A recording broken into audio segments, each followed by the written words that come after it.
This Artificial Intelligence and Equality podcast is hosted by Carnegie Council Senior Fellow Anja Kaspersen.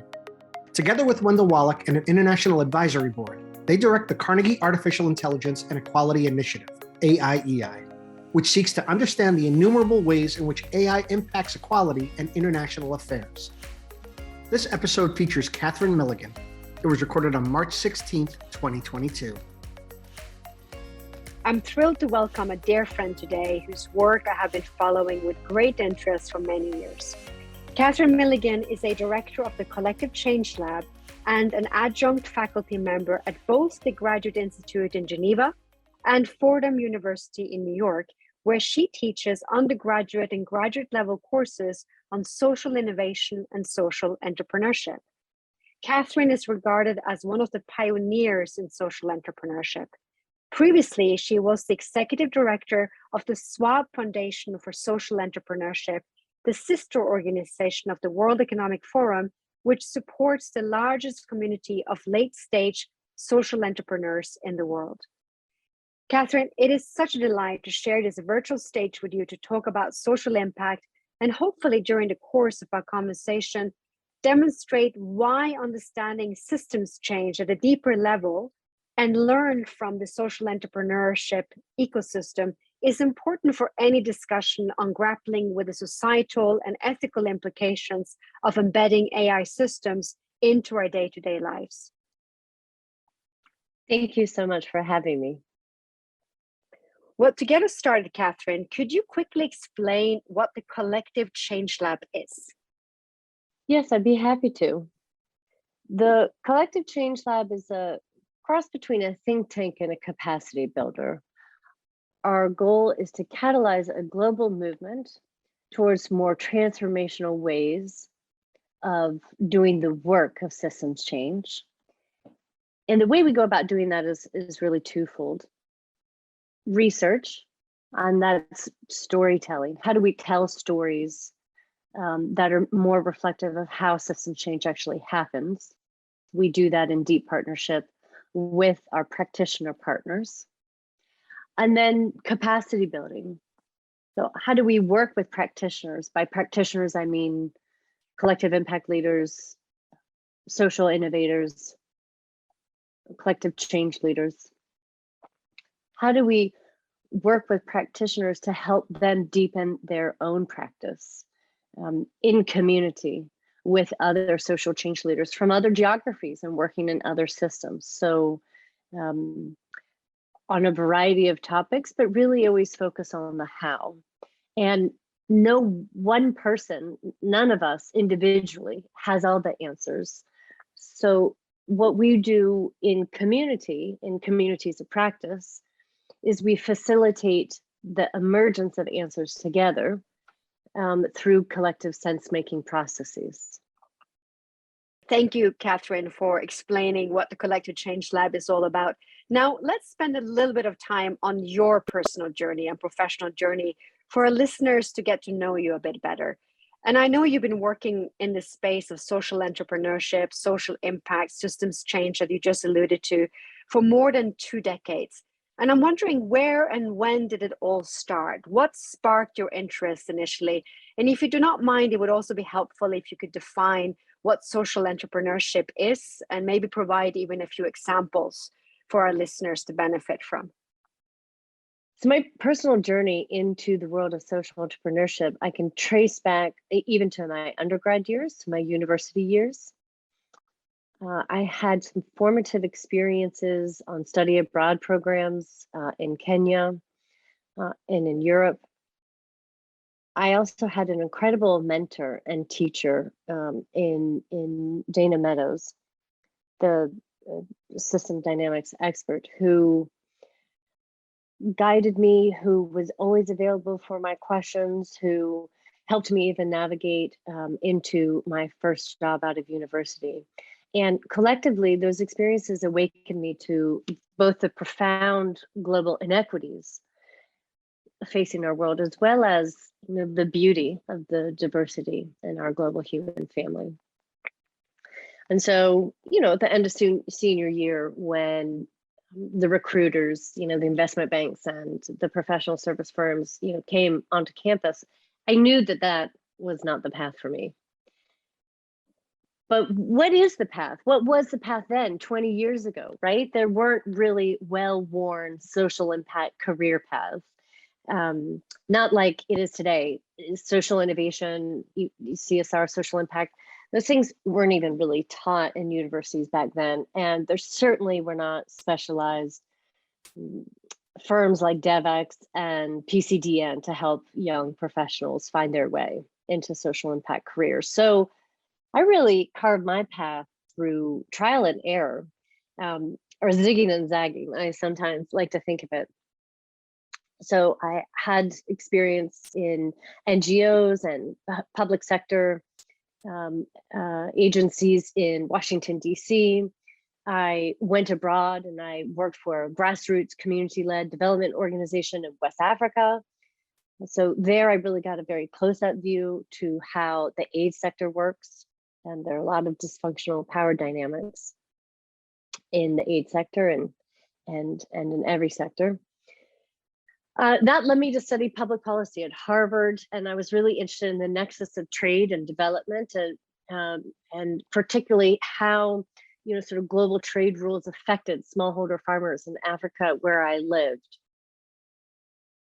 I didn't have the language for it at the time, but in hindsight, what I realize now is I was studying a system, and that again was a formative experience for me. It taught me a few things. I spent a year traveling around on a postmaster's fellowship, more than 200 interviews.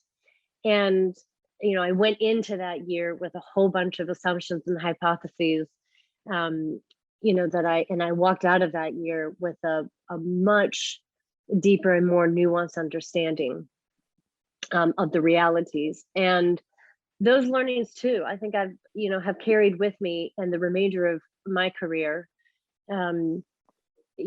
First, how from the outside, it's so easy to sort of categorize people, sort of like the good guys and the bad actors. We love to oversimplify things in our mind, but the truth is rarely so simple. That experience helped me really hold together multiple truths and stitch together perspectives to see the whole. And the other thing that it taught me really is, and this I see as a thread running throughout my career ever since, many of our most complex problems, defy, of course, simple technical solutions. Our systems are complex and dynamic, we're constantly adapting.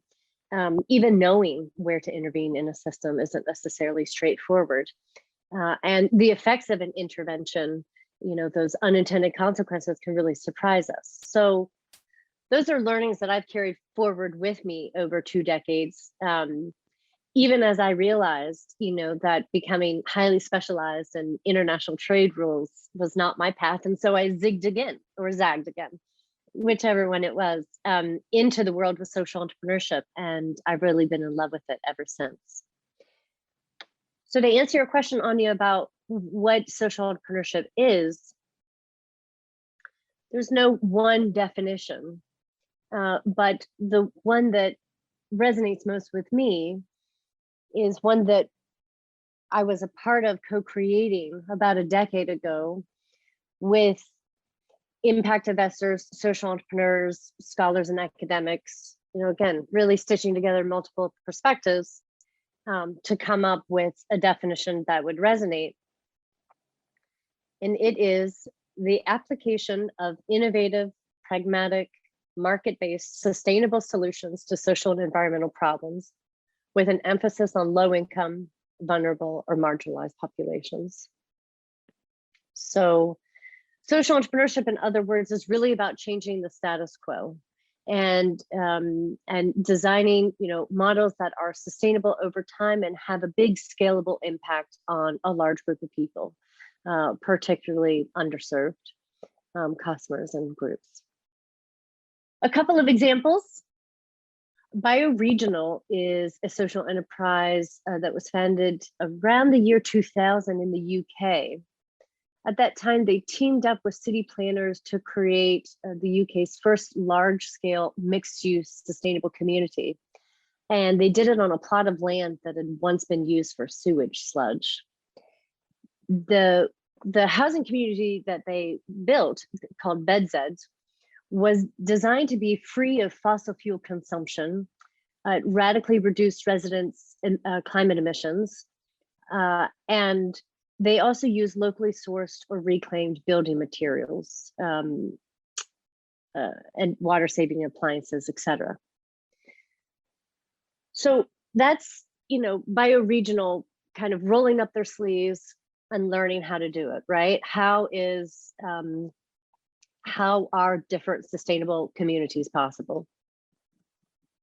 Through that learning process, they created and codified the One Planet Living principles, and they received numerous awards. And to this day, they've got delegations visiting from around the world.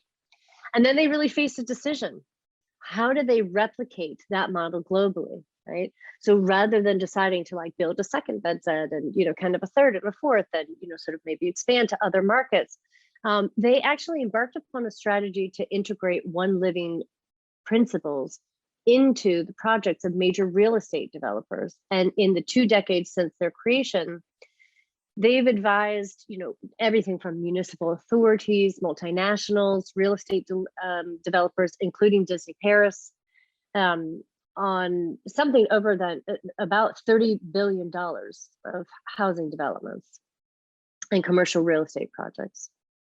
So that's that, right?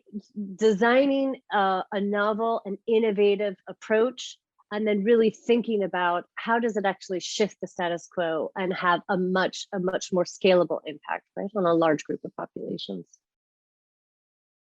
A second example that feels very pertinent today is Refunite. This social enterprise was founded by 2 Danish brothers, very close. During their travels, they met a young man in Africa who fled from civil war, and he was separated from his brother. And he didn't even know if his brother was still alive. So the Mikkelsen brothers, the co-founders of Refunite, knowing how inconceivably painful it would be to not know if they had been separated by such a horrific event, and not even know if their brother was still alive, decided to help this young man find his brother. And that took them into this bizarre Byzantine, kind of process of family reunification procedures in the UN system. You sort of fill out a paper form, you provide identifying information. If you're fleeing for your life, you might not have on your person for obvious reasons. And then maybe your family members in another refugee camp somewhere else will fill out their forms, and just maybe through sorting through all this, paperwork, the UN will be able to make a match. So again, going back to social entrepreneurship, right? An innovative, pragmatic approach to solving an old social problem. Refunite works with more than 20 mobile operators and tech companies. You think about them as sort of a hybrid between the worlds of technology, business, and a nonprofit. They are a 501(c)(3). And what they did that was so disruptive is they created an anonymous service powered by AI and voice recognition that's now the world's largest missing persons platform for refugees and forcibly displaced populations. They've got more than 1 million registered users. They partner with telecoms in countries with the largest refugee populations to create awareness about the Refunite platform via SMS, and the service itself is free. Over years, they also began engaging with the UN and worked with them to shift the status quo of how refugees are processed and how family members are reunited. So from a few hundred family members, maybe a few thousand per year, to date, Refunite has reconnected tens of thousands, 50,000 family members since its creation. So those are just a couple of examples of what those principles look like in practice. Thank you for sharing those powerful stories of social entrepreneurship. You mentioned using technology in some of these applications. How, in a social entrepreneurship type of setting, would you go about addressing the ethical consideration? So technology plays a vital role for many social sector organizations. It significantly drives down costs. It can enable real-time or close to real-time decision-making on everything from what's happening in homelessness with a certain city to how to improve, patient adherence to HIV medication. It can also be put in the service of refugees, right, as we saw with Refunite, or provide access to remote communities that wasn't previously possible. If you look at the case of Zipline in Rwanda, delivering blood and other emergency medical supplies by drone. Just as importantly, technology can facilitate communication and collaboration across organizations, right? Which is essential because the grand challenges of our day, no single organization can, quote unquote, solve a social problem. So they all require collaboration across organizational boundaries, whatever system we're working in, healthcare system, food system, education. Yet, as a veteran social entrepreneur who I respect greatly, Jim Harterman, who's the founder and CEO of Tech Matters, commented, the social sector is decades behind on tech infrastructure, partly because many social sector organizations are starved of general operating funds out of which they can make those investments.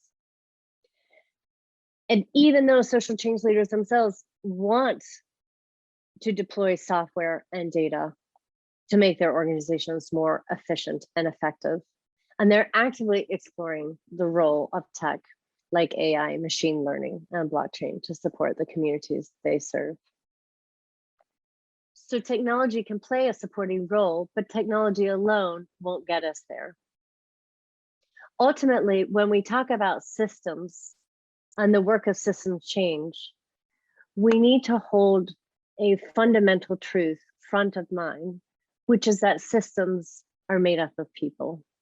Sometimes we lose that truth. So ultimately, what we need to do, if we want to make our systems work more inclusively for everyone, is to support people working in those systems to be able to change in fundamentally consciousness altering ways. And unless we do that, then the systems that they're a part of aren't really going to significantly change either. I would like to repeat one sentence you said, which I find very important. Sometimes we lose sight of a simple truth about systems that are made up of people.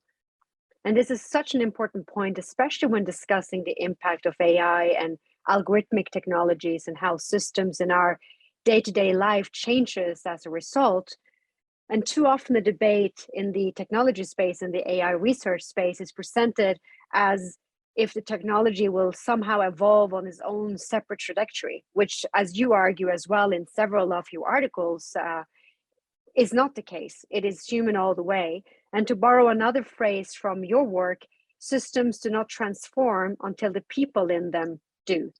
Can you explain what you mean by this statement and also your view on systems change, which for many of our listeners will be familiar with, is a concept that has been loved and hated in equal parts in social science for many years, and why it has come to the fore, in your view, in recent years, and is relevant, I would gather as well, to any discussion of providing leadership and ethical oversight, both to the embedment of new technologies as much as to how do you scale and generate social change through entrepreneurship.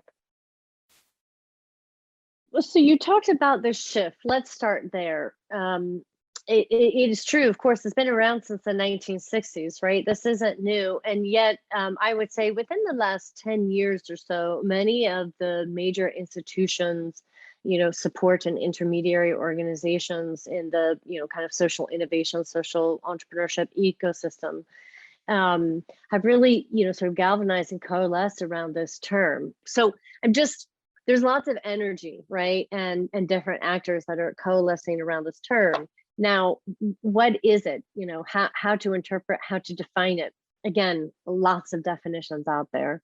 The Academy for Systems Change, which is, of course, a reference for all practitioners, has a very, academic, right, definition of systems change as altering the rules and standards that make a system work the way it does, as well as the goals, norms, and beliefs that, if left unchallenged, can prevent systems from working more inclusively. And they go on to say that that involves deep shifts in mental models, relationships, and taken for granted ways of operating. So that's that for the wonky among us, like, that's fantastic. For the social change leaders and, kind of, founder CEOs and entrepreneurs, I know it's a little hard to wrap your mind around that.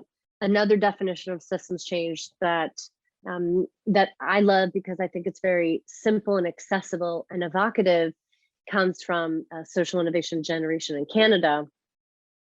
And that definition is systems change is shifting the conditions holding a problem in place. Again, that's very useful and very evocative, this notion of, problems are being held in place by conditions. And, what are those conditions?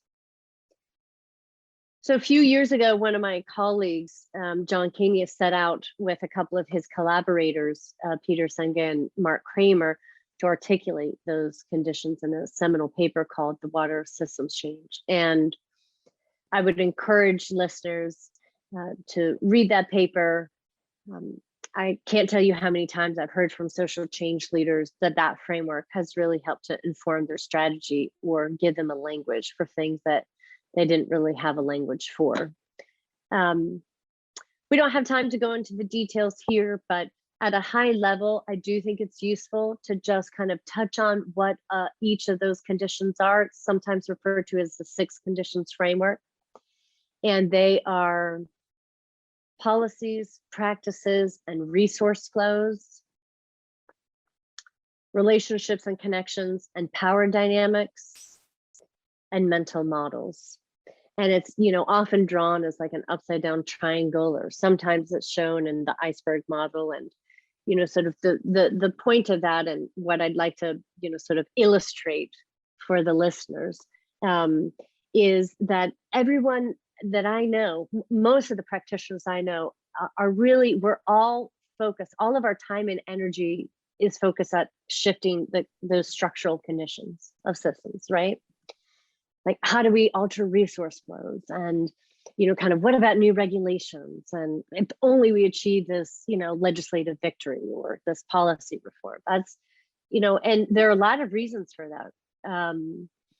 Because it's quantifiable, because we can see it and measure it, because, it's the KPIs that, our funders and our stakeholders are asking for. And because we also know how to do that work, right? That mobilization and those efforts. But power and relationships, that's much harder to, translate into an organizational strategy or into a set of activities. Like, how is that someone's job description, right? To sort of, work on, building relationships between all the actors in a system, or to think about, how are you transforming power imbalances, sort of in dealing with the issue of homelessness, for example, or in the criminal justice system. So that second level of systems is difficult, is seen by some. Certainly power dynamics are seen by those who have the least power, but they're not visible to everyone. And it's unclear how they affect, how they make a system work the way it does. And that last level of systems, that deepest level, are mental models. These are really our worldviews, right? Our assumptions about, the root causes of social and environmental problems, about how we make progress in addressing them. And they're always there. They're operating in the background. Rarely do they actually enter our conversations or our strategy discussions with our funders and with our partners. So the point with this framework is that all 6 conditions are interlinked and mutually reinforcing.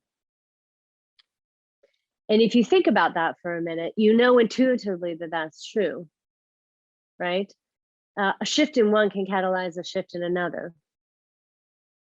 So a shift in legislatures' mental models can trigger a policy reform, right? Where change in power dynamics can alter how resources are allocated, right? I mean, we can all think of examples of this from our life. Yet, we don't actually often, those of us working to shift systems, to make them more inclusive and more just, don't often work at all of these levels of systems simultaneously, right? At the structural level and these deeper levels of systems, the so-called cultural levels of systems, namely power, relationships, and mental models. One of the issues that you mentioned was this issue around power and power dynamics.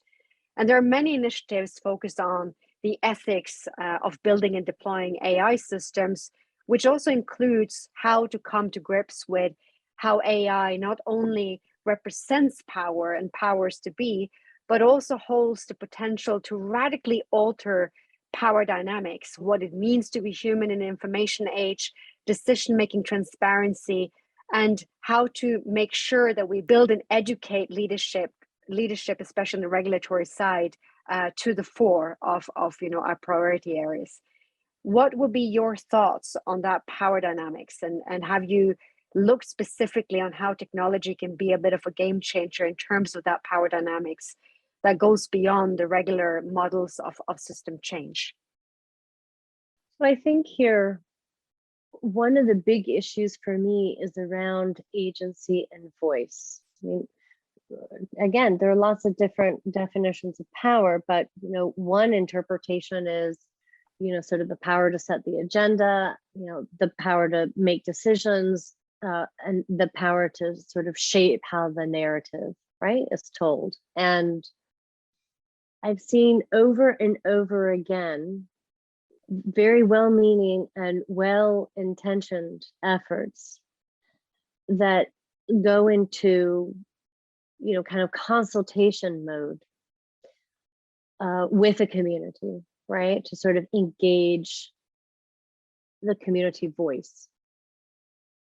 Conducting a focus group is not authentic engagement of community and voice. So for me, this really comes down to decision-making and not creating for, but creating with.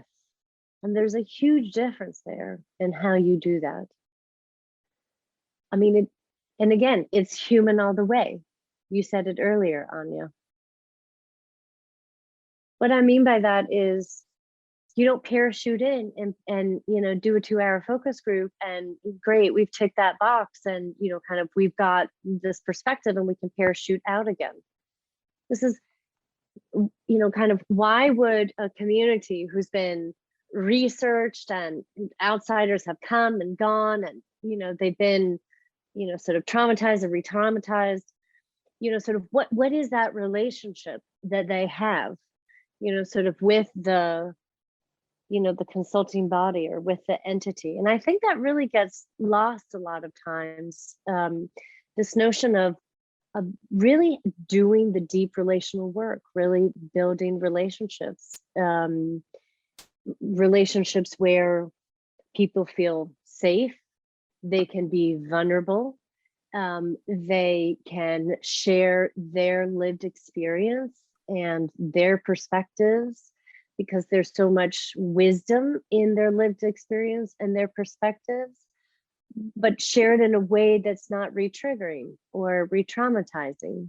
And that's a difficult skill set, right? To be able to do that, to be able to hold that space, build that trust, right? Sort of this work moves at the speed of trust is the cliche, but it's very true.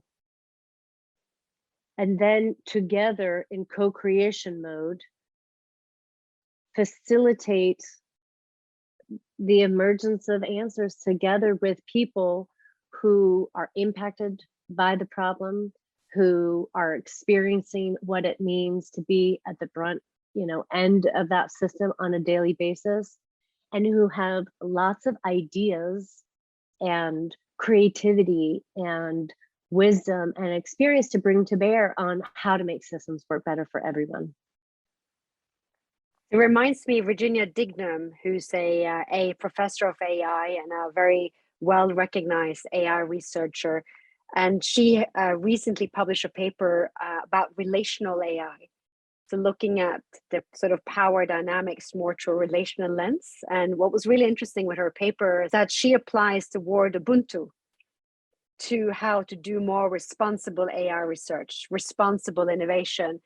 And then I found this preface that was written by Nelson Mandela in the book called Mandela's Way, 15 Lessons on Life, Love, and Courage, which encapsulates many of these interpretations of Ubuntu, where he speaks about it as an African concept that means the profound sense that we are human only through the humanity of others, that if we are to accomplish anything in this world, it will in equal measure be due to the work and achievements of others. And some of what you just said sort of brings back this notion of Ubuntu, this collectiveness, which I also heard you refer to initially when you were explaining what the Collective Change Lab is all about. Beautifully expressed. Beautifully expressed. Drawing the link from that beautiful expression and interpretation of Ubuntu to the framework of system change that we were talking about earlier. There is something around, if we acknowledge that all of these conditions are interdependent and mutually reinforcing,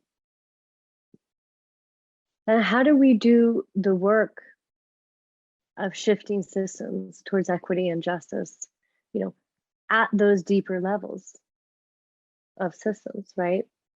How do we build relationships across power divides and between different actors in a system who only see their small piece and maybe even, kind of feel territorial and, kind of don't, or did they own the issue and don't want to collaborate with the other actors, working in that same space?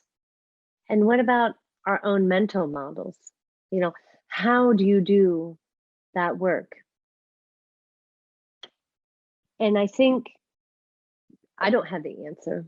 I don't know that, any one of us has the answer, but I think the practitioners who are experimenting with transformative practices of bringing people in a system into deep relationship together, building a container for sometimes safe conversations, sometimes also really difficult conversations, right? Conversations that surface tension and past painful experiences and hardship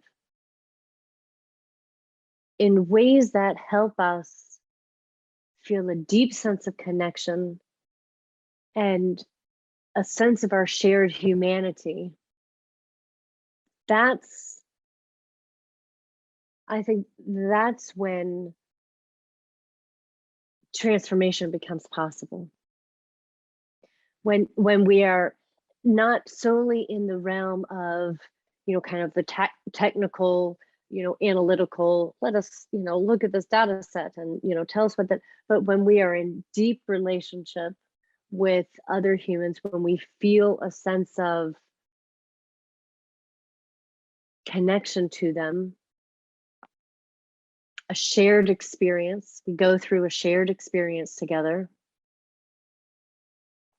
that there's new ideas and creativity and energy that can flow from that in a way that merely transactional business relationships, right? And if we think about the way that we typically collaborate and that these partnerships form, and sort of we all issue the press release, and the bosses are happy, and of a transactional nature, that's really what we're trying to advocate for at the Collective Change Lab, that we're not going to get to more radical outcomes unless we start with more radical practices, more radical ways of working together.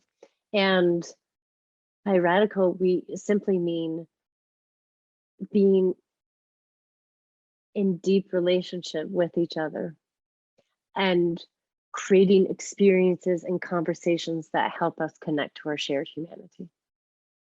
And you think that this newfound realization that actually being in deep engagements with each other, those deep relationships, actually comes out of this alienation that technology in some way has brought to us? In recent podcasts, we've been discussing, can you code gut feeling? Can you actually train a machine to identify human emotions? Can you code empathy? What's the difference in empathy and compassion when you're relating to software and algorithms? Maybe you can code empathy, but you can't code compassion because that's just such a uniquely human feeling. And all of these discussions are going on in the machine learning space because AI and machine learning have all these different approaches, from just relating to data sets that you were alluding to, but also looking at the bigger contextual piece, realizing that the data set may not give you all the information you need to create a good enough system, but you need to have the symbolics, the values embedded, into the algorithmic process. And then, of course, there'll always be a question, can you really try to replace any type of human emotions? And in some way, when I'm listening to you, I'm getting this sense that we have moved so far away from our core that radical ideas is now saying, hey, sit down, engage, talk, relate. Am I understanding you correctly? Yes, Anja, exactly. Again, if we acknowledge and recognize that systems are made up of people, then the outcomes they produce are a reflection of, right, the individuals and the relationships between those individuals in that system. And what we firmly believe is that when you bring people in a system together into deep, authentic relationships, when you create that safe space for vulnerability, and even spaces for healing, and of feeling connected to something larger than just ourselves, that is what produces shifts in both our individual consciousness and the consciousness of that group, right, or that collective, powerful enough to transform systems.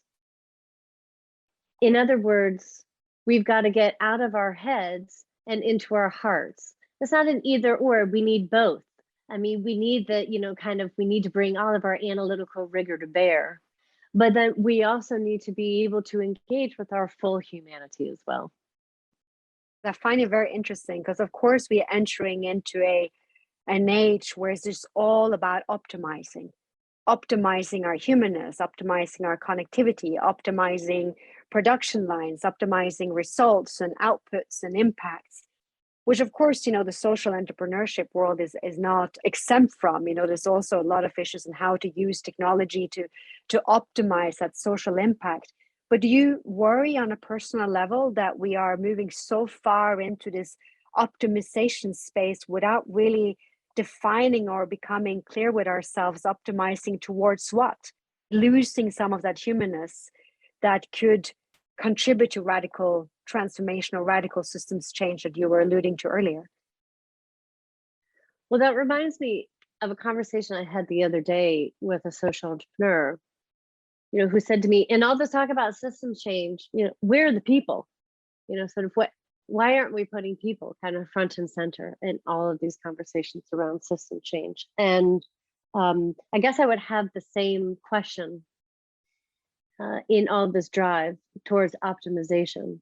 If you just take this notion of relationships and relationship building, that takes time. You have to invest in building relationships. You know, a drive towards optimization. What would that exclude? What would that, preclude us from even pursuing as a viable path to change? And then there are, of course, all of the questions around, kind of who is designing this? Who is setting the parameters? It's who is ethics, who is morality, and are we properly engaging straight from the get-go and into the design safeguards against systemic bias? Because if we are designing these systems from the same mental models, then we are simply going to reproduce the same systemic biases that we see rampant in society today. Those are very important points, Katherine. And there is this risk of ivory tower type of discussions that makes it difficult for those who are most impacted by transformative change, by systems change, to actually engage with the very processes that is taking place. And like you said, the power dynamics that comes into play as well. So there is a kind of collective responsibility for anyone working in this space to make sure that these concepts are relatable, that the design parameters that goes into thinking around optimizations, around change, are actually tested on the ground, like you said, not to repeat and not to perpetuate some of these systemic biases that might lead to more inequality and worse equity. Very well put. I think for me, it comes back to the who and the how. On the website of the Collective Change Lab, and it says the prevailing view conceals a larger truth. And given current calamities and circumstances, this almost seems uncomfortably true in our modern day living. Can you explain a little bit what is meant by this term and also your views on these notions of concealing the larger truth? So Rob Rosigliano, who's the internal systems guru and coach at Meteor Network, talks about the complexity spectrum and clock problems versus cloud problems. And, sort of at the clock end, are targeted solutions. Sort of they address urgent localized needs. They require a technical approach, right? You've got to be efficient. It's a known problem and it's a known solution. An example is a population displaced by a natural disaster that he offers.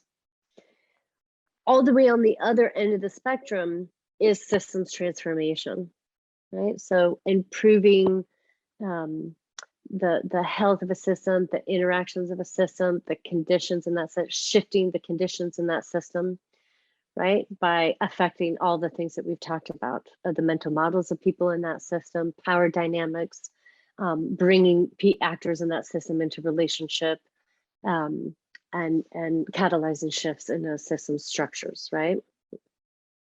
And so what we mean by the prevailing view conceals the larger truth is that many, again, well-intentioned, thoughtful, smart people in the social sector are trying to approach transforming our systems as if it is a technical problem with it's a known problem with a known answer, right? And so it's all about, kind of the technical and the, doing the analysis and, kind of studying it. And then, okay, how are we what's the evidence base tell us? And so these things are all true. Those things all matter, right? Rational outcomes-based approaches do generate impact. So that's partially true, but there is a larger truth. And that larger truth is about our systems. Those are, unknowns. They're complex. They're dynamic and adaptive. The pathway might not be known. There is no one single, silver bullet or solution that's going to solve it. And so, this prevailing view that, focusing on, logic models and, kind of very straightforward, linear sort of scaling strategies and evidence-based and focus on results is going to shift our systems. That's where we see the disconnect, right? Those kinds of approaches on their own will never be able to transform systems. What we're trying to point to is that the process is the solution. It is not looking at the evidence base and taking an evidence-backed solution off the shelf and then implementing. How the process itself is the solution. How you design that process, who is sitting at the table, what are the conditions that you are creating for that group of people to be able to ideate and explore and address power imbalances and hold multiple truths and share different perspectives that are true based on where they sit in the system. Designing that type of a process for collectives, for groups, actors trying to work generally across sectors, certainly across organizational boundaries, to try and shift systems. That's where we need a different truth. That, kind of the technical, analytical, rational, evidence-based, it just isn't fit for purpose for trying to address large, right, complex adaptive systems. And so if we think about it that way and explore this notion of the process is the solution, then again, what that means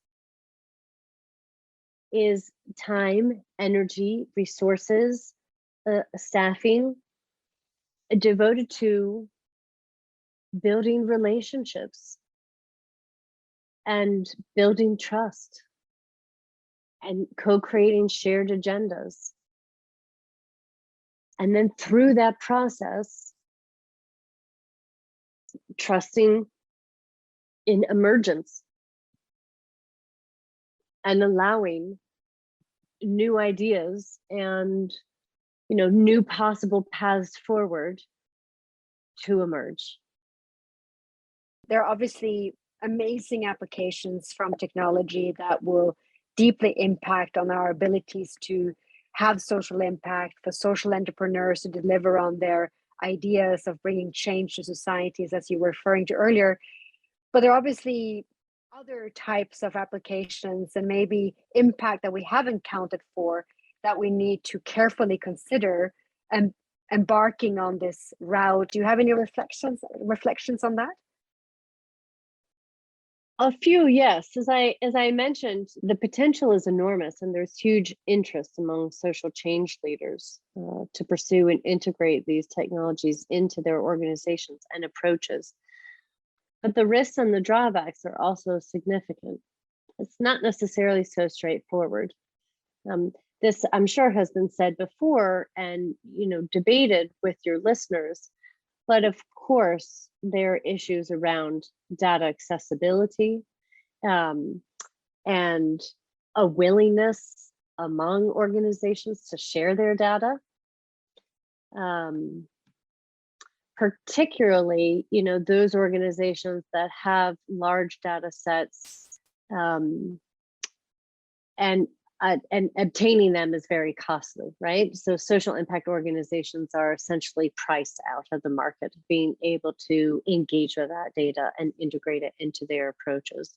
Particularly those sets that have business value and are commercially available for purpose.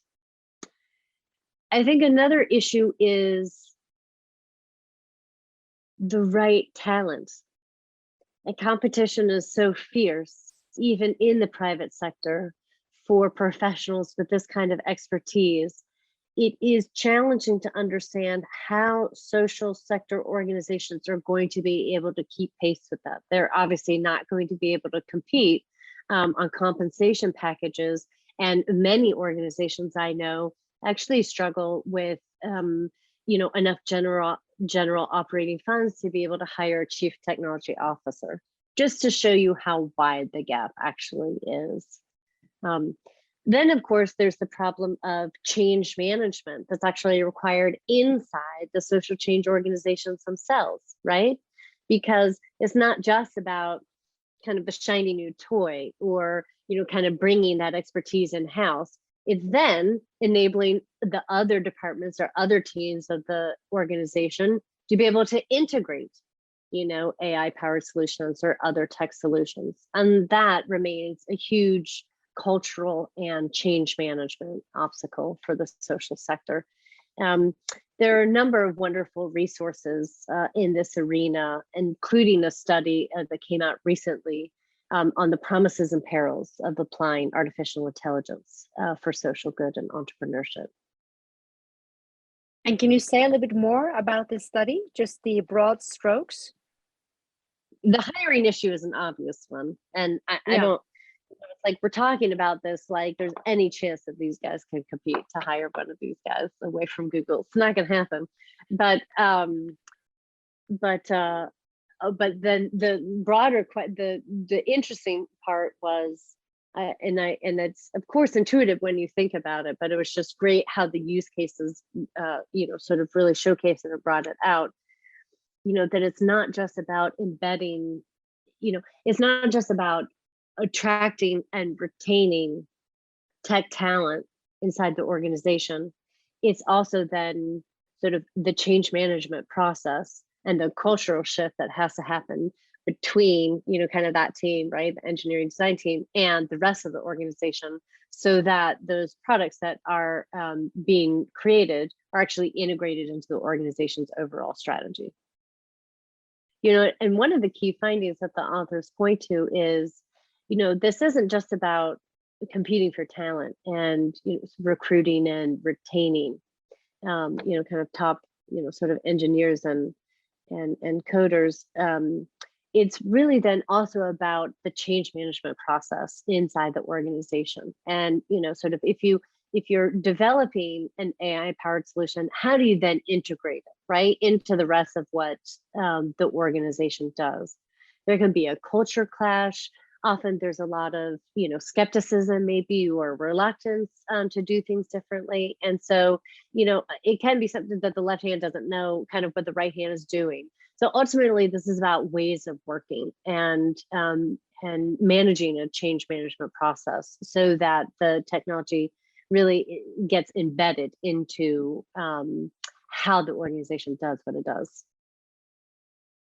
Reflecting on what you learned to date, zigzagging between trade development, social entrepreneurship, and systems change research, what would you advise anyone who find themselves at the vanguard of change, or even responsible for providing leadership and regulatory oversight to some of these bigger changes that we are witnessing going on? You mentioned that some of the collaborative models we have may not be fit for purpose for dealing with these adaptive, complex systems.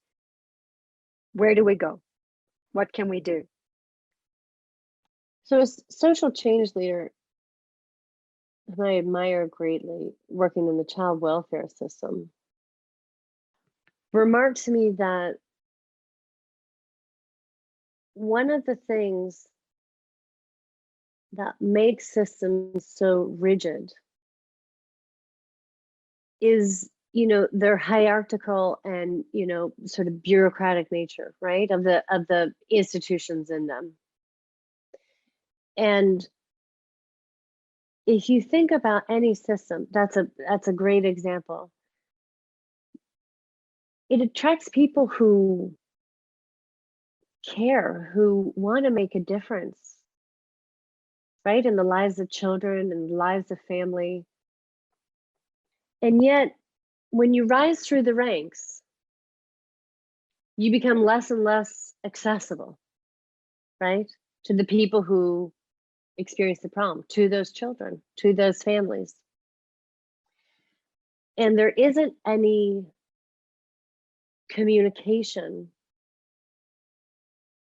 There's simply a breakdown of relationships. And so again, even though people come in with the best of intentions, they sort of find over time that the gulf has become so great and the disconnection becomes very hard to bridge. So I guess I would offer three things. The first is to go out today, tomorrow, but definitely this week, and build relationships, not just with people who are different from you, but people who are vulnerable, who are experiencing the problem. That's particularly important if you are in a position of power and decision making. Or engineering a solution. That's particularly important if you're in a position of power or if you're designing or engineering a solution. It's not parachuting in and parachuting out. It's really building a deep relationship across hierarchy, across power imbalances at a fundamentally deep human level. The second is, it's interesting. I was teaching a group of executives and we were exploring these conditions of systems change. And when we got to mental models, all of their examples of how mental models show up in a system pertain to the people out there, someone else. Like the smallholder farmers or, the homeless residents. It was really remarkable how much resistance there was to turning that lens inward and to be willing to explore, what about our mental models? How do we show up in the system that we're working in? What are our biases? What are our blind spots? How does this, inform our worldview and the way that we construct meaning and what we look for and what we leave out? So understanding that we are all part of the systems that we are seeking to shift. And that when we're talking about mental models, fundamentally, we need to start with ourselves. And I think that leads me to my last reflection, which is, there's nothing new under the sun. It's as old as time. But really it is that if we are trying to change the world around us, that change must begin from within. And there are so many ways that inner change affects and shows up in the way that we do our work in the world. Right? In our insecurities, in our,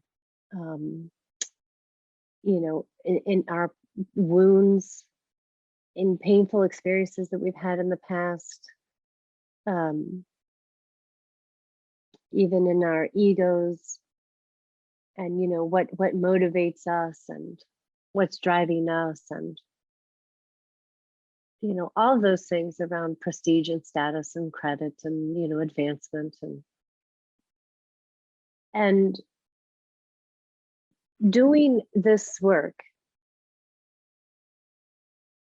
the work of social change, the work of systems change, and again, you can pick any system that you want, is so complex and involves so many other actors that it's really important that each one of us brings awareness to what energy we're bringing into that space, into the collaboration. What energy am I bringing? What baggage am I bringing? And sort of what are my triggers? You know, what if someone else is triggered? Is that triggering me? You know, there is this amplification and reverberation that happens among groups. I mean, we've all been a part of it, right? In a meeting with a boss, you know, who is going on an ego trip. We've, you know, all been a part, right? I mean, so, and we're all relating to each other. And I think grounding, you know, the work that you do in the world, in the work that you do on yourself, is the most important place to begin. Thank you, Katherine, for sharing your time with us, your zigzag story, and entrepreneurial insights about societal impact. This has been a marvelous conversation. Thank you to our listeners for tuning in, and a special thanks to the team at the Carnegie Council for hosting and producing this podcast. For the latest content on ethics and international affairs, be sure to follow us on social media at Carnegie Council. My name is Anja Kaspersen, and I hope we earned the privilege of your time. Thank you.